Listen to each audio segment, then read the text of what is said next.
our system is flawed, it will collapse. We probably won't have enough good sense to just cut back because the people who are dependent on the government. Richest people are leaving the country and or getting their cash out as fast as possible. What we're experiencing globally is a rejection of the U.S. dollar. It's the biggest bubble I've seen in history. This book, The Sale of a Lifetime, my new book that looks at every bubble in history, looks at all the bubbles around the world. They all look alike. They all grow exponentially. We have something arriving worse than 2008 and 2009. The downturn is much worse. I mean, this is not just going to be the worst financial crisis since the Great Depression. This is going to be the worst crisis, including the Great Depression. And how big a crash could we be looking at? It'll be the worst in your lifetime. Problem is that we create bubbles even bigger than the last one, and when those bubbles burst, our economy is going to be in worse shape than ever. But I think it's going to get a lot worse as it progresses. But this is going to be greater than the Great Depression. Sometime this year, a couple things are going to happen. One is first, more likely or sooner, Italy has a huge debt crisis. It's close to default. Deutsche Bank is flaming out, as well as other Italian banks. Germany has the worst demographics in the world, like Japan I saw in the 1990s ahead of time.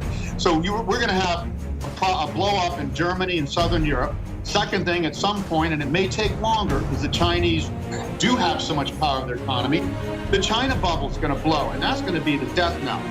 It's coming. And the next time it comes, in 2008 we had a problem because of debt. Henry, the debt. Now, that debt was nothing compared to what's happening now. In 2008, the Chinese had a lot of money saved for a rainy day. It started raining, they started spending the money. Now even the Chinese have debt, and the debt is so much higher. The Federal Reserve, the central bank in America, balance sheet is up over 5 times since 2008. It's going to be the worst in my lifetime too. There will be a lot of inflation for all prices. At the same time, the economy will be weak. They might call it stagflation. We didn't have a recent depression. It was just a super recession. In the same way with this. They're not going to call it, an inflationary depression, but that's possible. And the worst scenario for that would be things like Zimbabwe and Venezuela. It was not long ago that Greece suffered a devastating collapse of their economy.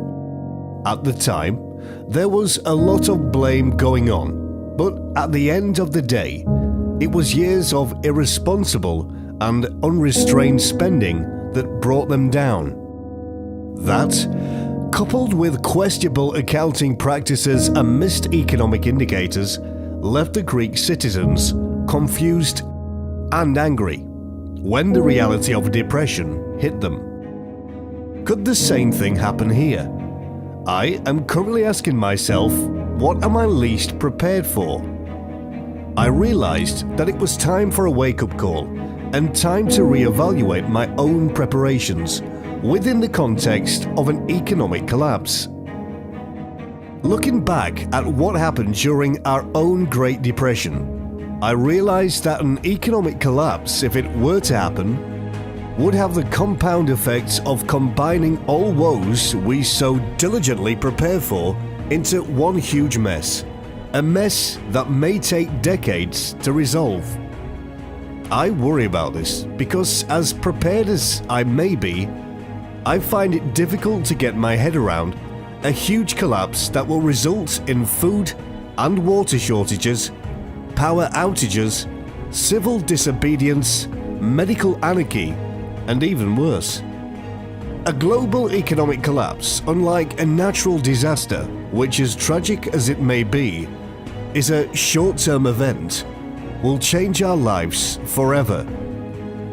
Time for a wake-up call. In 2012, Michael Schneider wrote about the lessons we can learn from the financial meltdown in Greece. At the time, being a prepper in the United States branded you as a nut job, a fruitcake. Now that preparedness has become more mainstream, I feel like we should review those lessons and take another look at the ramifications of an economic collapse. 10 reasons why we need to prepare for an economic collapse. 1. Food shortages can actually happen. Most people assume that they will always be able to run out to their local supermarket or warehouse. Those of us that prepare know better. It is those people that do not prepare that we need to worry about. 2. Medicine is one of the first things that becomes scarce during an economic collapse. When credit systems and distribution channels are compromised, medical supplies will not make their way to the local pharmacy. Any medicines and supplies that are available will likely be diverted for use by the powerful and rich. Sorry to be such a cynic, but we all know that there are privileged classes that have the power and the means to get whatever they want, even if it means denying the rest of the population. 3. When an economy collapses, so might the power grid. No money to pay workers and no fuel to fire the grid translates into no grid whatsoever. Going without power for a week or two is one thing, but going off grid for months or even years is different. Without the grid, our lives will be quite different than the life we live today. 4. During an economic collapse, you cannot even take water for granted. When the grid goes down, so goes the water treatment facilities that ensure that clean water flows. I survived 12 days without running water. Doable? Yes. Fun? Hardly. But I knew the water would come back on eventually. What if the water never came back on? 5. During an economic crisis, your credit cards and debit cards may stop working. Same thing, if the grid is down, our banking system will basically be down too. This means that credit cards and debit cards will be useless to transact business and make purchases. 6.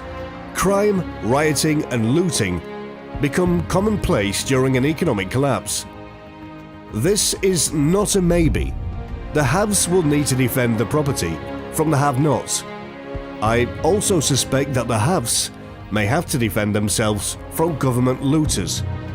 It will be every man or woman for themselves, so be prepared. The young and healthy might be able to handle this, but what about the elderly, the sick and the disabled? Even if they do prepare, how will they defend themselves? 7. During a financial meltdown, many average citizens will start bartering. Without credit cards, debit cards and quite possibly currency, a barter economy will emerge.